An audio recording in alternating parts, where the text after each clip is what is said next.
What's going on, Call of Duty fans, and welcome to the first ever episode of the Jake Maverik Show. Now, if you don't care about the intro to what this show is, you can use the timeline down below or the timestamps in the description to just skip forward to where I start talking about the CDL. But if you do want to know a little bit about this show and why I started it, what it's going to be about, I will give you a brief rundown. So essentially, I want to use this show as a way for me to just talk about different topics surrounding Call of Duty and Call of Duty esports, answer your questions, and really engage with you guys more about competitive Call of Duty. This is going to be a longer form type of video. So rather than me like sit down and record a 10-minute video about a specific topic, this is going to be more your 25, 30-minute type of almost like a podcast where I sit here and I talk about a few different topics in each episode. So in this episode, for example, we're going to have 3 topics, which we'll get into after this quick intro. But essentially, like I said, I just want to use this as a way to talk about COD because it's what I really enjoy and interact with you guys because that is the other aspect of this content thing that I really, really enjoy. So with all that being said, if there's any topics or questions you have for me about Call of Duty, about anything you want to hear me talk about on this show, definitely drop it in the comments, message me on Twitter. All the links are in the description. So I'm definitely looking forward to putting out a bunch of these, maybe one per week, of the Jake Maverik Show. I don't really have a name for it. I don't think it needs a name. It's essentially just me sitting down and talking about the things I enjoy talking about. So I think the Jake Maverik Show is a good enough name for the sake of it. But with all that being said, I want to talk about 3 topics in this first episode. Topic number 1 is going to be MVP, who I think the current MVP is, and what I think are the qualifications for winning the MVP award in the CDL. Number 2 is Ultra's struggles going into Major 2. I actually think there's a lot to talk about there that maybe some people don't realize, so we're going to get into a little bit of Toronto Ultra. And then number 3, I want to talk about the bottom 8 teams and why I think they all need to make a roster change. But we'll start off with MVP and MVP qualifications. What really has prompted this first segment was more or less, I posted a poll here on YouTube on my community tab. I post polls like every single day, by the way. So if you like voting and things, definitely check that out. But I posted a poll that was, who is your current CDL MVP? And the options were Scrap, Simp, Shotzzy, and then Other. Obviously, Other can just be, if you don't pick one of those 3, you can vote for Other. So for me, I kind of expected Scrap to obviously win. I think he should be the front runner and the favorite. But Shotzzy is winning the poll by quite a large margin, and there's well over 1,000 votes on that poll right now. So a pretty sizable sample size, if I do say so. Obviously, I put Shotzzy on the poll because I knew Optic fans were going to vote for him. It's just a little engagement tactic in the Call of Duty competitive community, of course. But I do want to talk about, one, Scrap should definitely be MVP in my mind. Ultra won Major 1. It's the only event we've seen so far this season.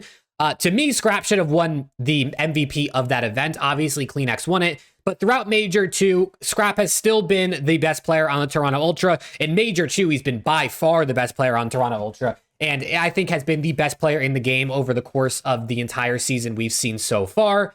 But to talk about the MVP qualifications and kind of what I think you need to do to win MVP in the CDL, I think there's 2 main things. Number 1 is obviously you have to be exceptional, right? You have to be really good. You have to be putting up numbers, be the best player on one of the best teams. And the number 2 is win an event. We've only seen one MVP in CDL history so far win the award without winning an event, and that was Celium in Vanguard. Obviously, FaZe did not win an event, but Celium did win the regular season MVP award. To I don't want to say to give him credit or anything like that, because we obviously know how good Cell was.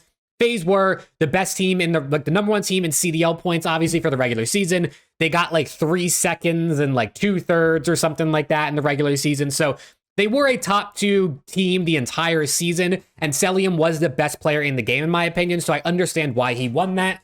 For me, I think I lean the way of a player who at least wins an event, right? When you look at what it takes to be valuable in the CDL, right? The real value comes in winning, right? That's the thing I think with esports and sports that is slightly different. In something like the NBA, which I watch a lot, there's only one award, right? Basically, there's only one trophy everyone wants, and that's an NBA championship.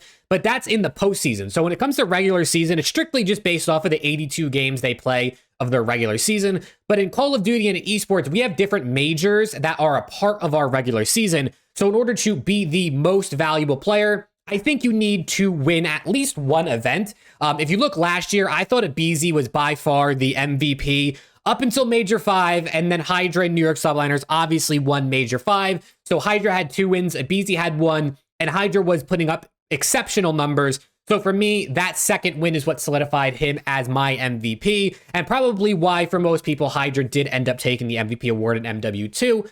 So for me, MVP qualifications, if you don't win an event, you have to be like by far, like undoubtedly the top player in the game, and your team still has to probably be making finals, getting top 3s, top of the CDL standings for the regular season.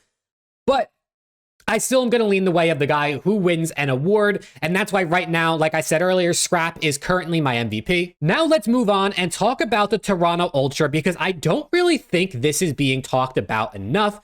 Obviously, Toronto were undoubtedly the best team in the game at Major 1 and after the Major. They obviously won the event. They only dropped like 3 maps the entirety of the event. They had only lost 1 series up until a couple weeks ago, which was to the Boston Breach of all teams, obviously. But I think something a lot of you aren't talking about is the major step back Toronto Ultra has shown in the last 4 or 5 weeks, I guess 4 weeks of the CDL. Obviously, these are online matches. You can say what you want about online matches, but I think they matter. And I think, 1 week of online matches, sure, it could be a fluke. 2 weeks of online matches, sure, you could still maybe call it a fluke, but 4 weeks of online matches, I think, are a big enough sample size to sort of make an idea or make a statement about something that a team could be struggling with or something a team could be doing really well with. Now, obviously, Toronto Ultra are still doing really well. I mean, I think they're 4-2 right now. They play LA Thieves this weekend for their last match. They'll likely win it. Even as an LAT fan, that hurts me to say it, but they're likely going into the Major at 5-2, which is a great record. But if we look at some individual player stats, I have some stuff written down. I have some stuff on my monitor to sort of read for you all to demonstrate what I mean when I say they've taken a major step back. Obviously, stats and numbers are not everything, but numbers don't lie to an extent. And like I said, I think the last 5 matches or 6 matches we've seen out of Ultra are enough of a sample size to sort of make the statement I'm making. So to start it off, in Major 1, we'll go player by player. Kleenex had a 1.08 KD and an 85 Slayer rating, right? Obviously, KD Slayer rating doesn't show you the whole picture, but it gives you an idea of how well they're playing their life, how many more kills versus deaths a player is getting, and also, sorry, that was my Slack that just went off. And also, Slayer rating obviously just shows you how impactful they are doing in the slaying department, which is arguably the most important thing in Call of Duty. So he had a 1.08 and an 85 Slayer rating. In Major 2, he is currently sitting at a 0.96 and a 74 Slayer rating. So major step back for Kleenex. Then if we look at Envoy, he had a 1.03 and a 76 Slayer rating. In Major 2, he has a 0.96 and a 74 Slayer rating. So a step back, not as significant, but definitely a little bit of a step back for Envoy. And then for Insight, this is the craziest one for me. He had a 1.13 and a 77 Slayer rating in Major 1, which honestly, 77 Slayer rating was higher than Envoy. That's really good for an AR player, especially a slow one like Insight. But in Major 2, he has a 0.92 and a 63 Slayer rating. So his overall KD went down by over 0.2. Like I'm going to say over and over, stats don't tell the whole story, especially KD doesn't tell the whole story. But that's significant of a drop-off in just a few weeks, I feel like is enough to understand that there's something going on with Toronto, whether it be they don't like the game that much, whether it be a bunch of teams caught up after Major 1, whatever the case may be, there's obviously something going on. And more specifically, if we look at SND stats, this is where you see the biggest, this is where you'll get the biggest understanding of what I mean. Kleenex was sitting at a 1.43 with 0.87 kills per round in Major 1. And at Major 2, he's sitting at a 0.8 KD with 0.62 kills per round. And then for Insight, he had a 1.61 with 0.87 kills per round in SND at Major 1. Absolutely insanity, a 1.61. And in Major 2, he has a 0.76 with 0.53 kills per round. So, I mean, the dude fell off like 0.9 in his KD in Search and Destroy. And Toronto has not been as good at Search and Destroy. I believe they went 9-3 in Major 1, and they're currently 5-4 in Major 2. So I hope those numbers kind of give you an idea of what I mean when I say Toronto Ultra are struggling, because I really do think it's not something that we can overlook, because I think it's a reasonable thing to look at and say, like, hey, these guys were really, really godlike in Major 1, but for whatever reason, they're not looking nearly as good. Now, this is not to say I don't think Ultra can come out and win Major 2. I, of course, think they can get on land, lock it in, and make a run at Major 2 and possibly win the event. I just think heading into the Major, a lot of people are pretending like this online segment doesn't exist, and because they were so good at Major 1, we should be saying, oh, these guys are still the best in the game, or they're still top 2 in the game. But it's very hard for a team to win an event when only one of their players is sitting at a positive KD through their last 6 matches. Scrap has a 1.16. The rest of his teammates have a 0.96 or lower.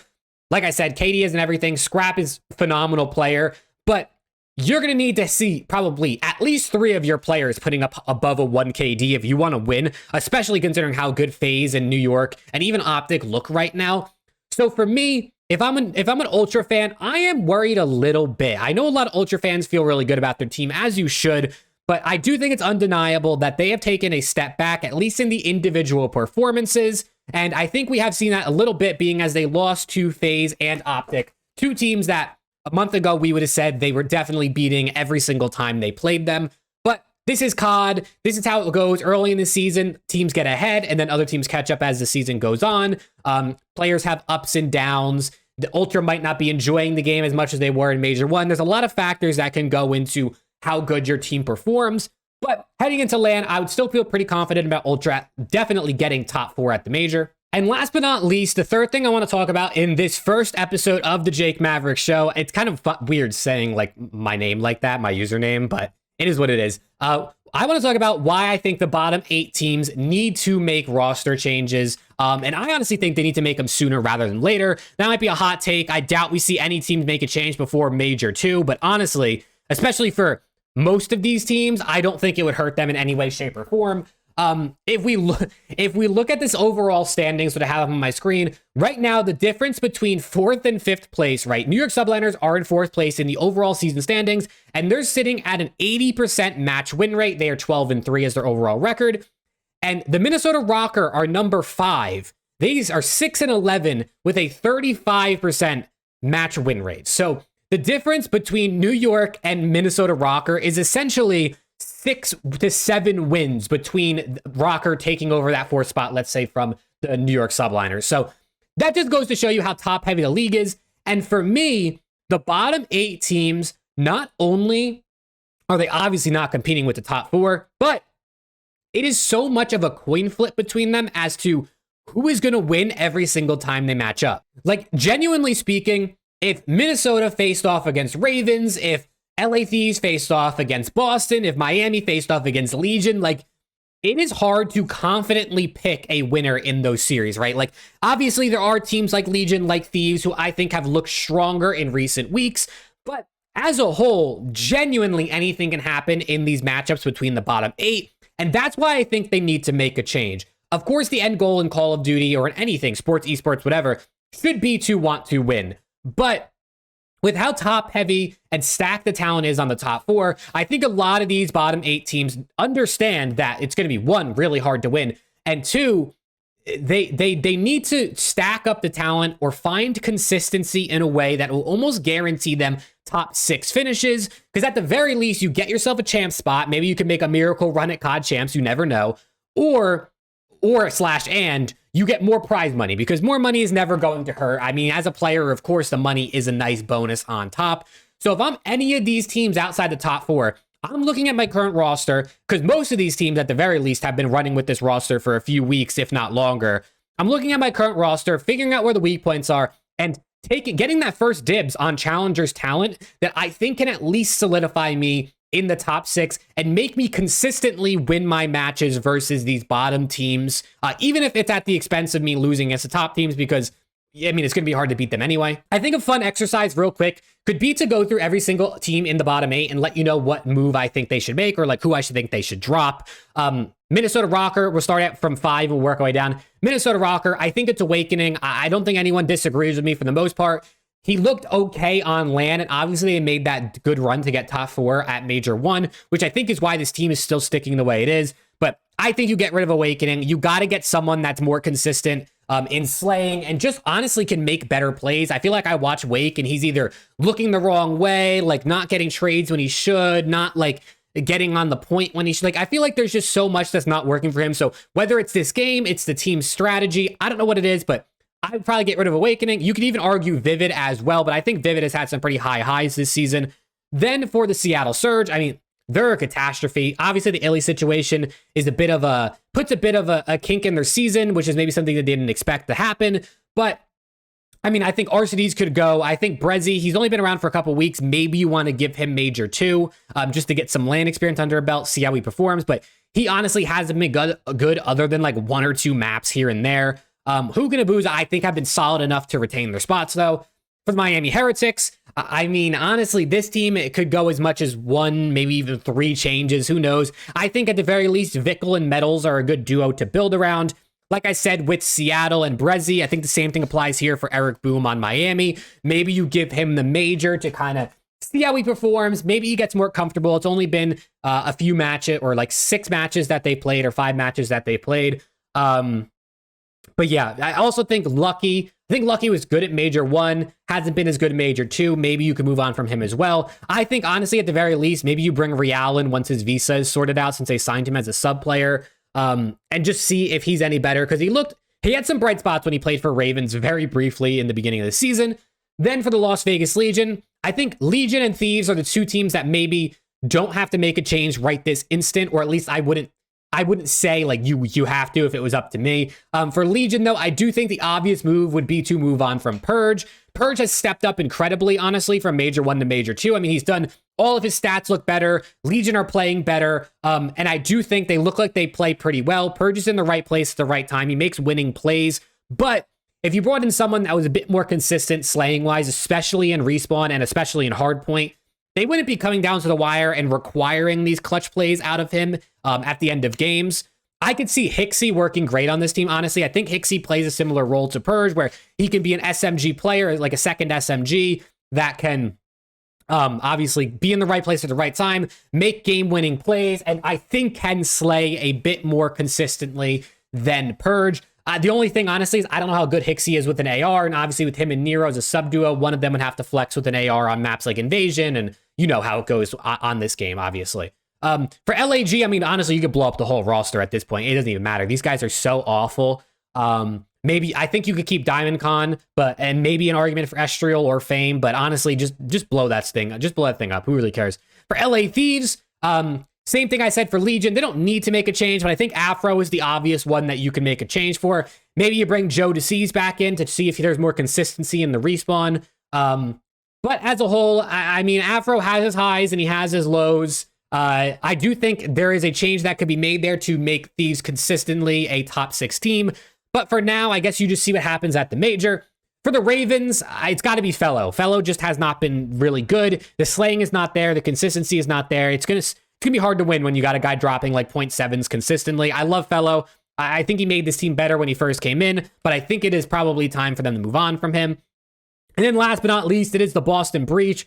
This team's honestly hard. I mean, they're in last place in the overall standings. They're sitting in 7th, though, for Major 2, so maybe you want to rock with this new roster a little bit longer. I honestly think the idea of Cammy and for Priesta could work really well. I think Priesta's been solid this season, but I think, for one, Cammy is way too good for challengers. I don't know if you guys have seen what this guy's been doing, but he is way too good for challengers. Obviously, on LA Thieves, he wasn't really playing well, but I think, and this is something he said on stream, Cammy plays better with a slower AR player behind him, like we saw with Insight. And I think that Slasher can be that guy. Cammy likes to be aggressive, fill that gap between the back AR and the SMGs. He can flex. I think Cammy could be a solid pickup for Boston, and he's also obviously already on Boston Academy, so he's already in the Boston organization. He probably has some experience talking to those guys, so I think he could fill in pretty well on the Boston Breach. But like I said, I think this comes down to the fact that if I'm any of these bottom 8 teams, I want to consistently be top 6. I want to consistently be making top 5, top 6 at events, and maybe getting, not want to say getting lucky, but having a good day and winning a series that can put me in top 4 on land. Something crazy like we saw at a Minnesota Rocker. I don't think it's out of the question. I just don't know if any of these teams have what it takes to beat the top 4. You're going to have to beat probably 2 or 3 of the top 4 teams, or at least beat them 2 or 3 times in total to win an event. So that's really hard. You have to have some serious consistency and some serious slaying power to get that done. And in my opinion, it's like, you can go to Major 2 and get top 12, or you could make a roster change, pick up a guy that maybe you think has a higher ceiling, more potential, can do better for your overall team, and get top 12 either way. And like, it doesn't matter if you're going into the event and getting top 12 or maybe even top 8, but you know this roster isn't going to work out over the long term. You don't want to be fighting for a champs qualification spot at the end of the season. So I really think it's worth it for some of these teams to get first dibs on challengers talent now before other teams start making moves before you. Figure out who you can pick up that fits the play style and the team strategy you have going on. If I'm any of these teams, find those 2 core players, let's say, on your current roster that you want to build around, maybe 3, depending on, which team it is, and then fill in the gap with other players that fit that play style that your team needs, right? Don't just go look at who's dropping the highest KD and bring them on over, because that's not how it works. That is not going to lead you to success. It could work, but it's not the way to go about it, in my opinion. I just think these teams got to start making moves, man. We're gonna be halfway through the season after Major 2, and it's good. I'm almost scared for some of these teams because someone's going to get top 8, right? Someone's going to get top 6 out of these bottom teams. And I think the teams that do that are going to be like, oh, we don't need to make a change. But if we're keeping it real, all these teams probably need a change, because right now there's just too much inconsistency among them that if they want to compete for champs, they want to actually be a team that can make a run maybe at an event, they all need changes, man. They all need changes. I can't say that enough. But yeah, let me know what you think about this style of video. This is literally just me ranting, answering questions, talking to you guys, because that's what I'm passionate about, is just talking about COD, especially with you guys who are also passionate about it with me. So if you have questions, topics, anything, it could be COD related, it could be non-COD related, you want to hear me talk about in these videos, let me know, man. These videos could be as short or as long as the topics sort of allow them to be. Let me know what you think about this format. I doubt there's that many people here at this point in the video. So if you are, I very much appreciate you. You're a true supporter if you're honestly listening to this point in the video. So thank you a ton. And I hope to see you guys on the watch party. I watch party the matches every Saturday and Sunday here on YouTube. So if you want to hang out, we've had 12 to 18 people consistently watching every single weekend. So it's been really great. It's been a lot of fun. I'm really enjoying getting to know you guys even more than just your COD fandom. Like, I feel like I'm starting to learn about some of you guys in the streams more as like who you are as people and things you're interested in, which I think is really, really cool, really sick. So if you want to be a part of that, check out the watch party, which is going to be Saturday and Sunday. I've been going live at around 12 p.m. Central, which is 2 hours before matches start. And yeah, with all that being said, I really hope you enjoy this, and I'll see you all in the next video.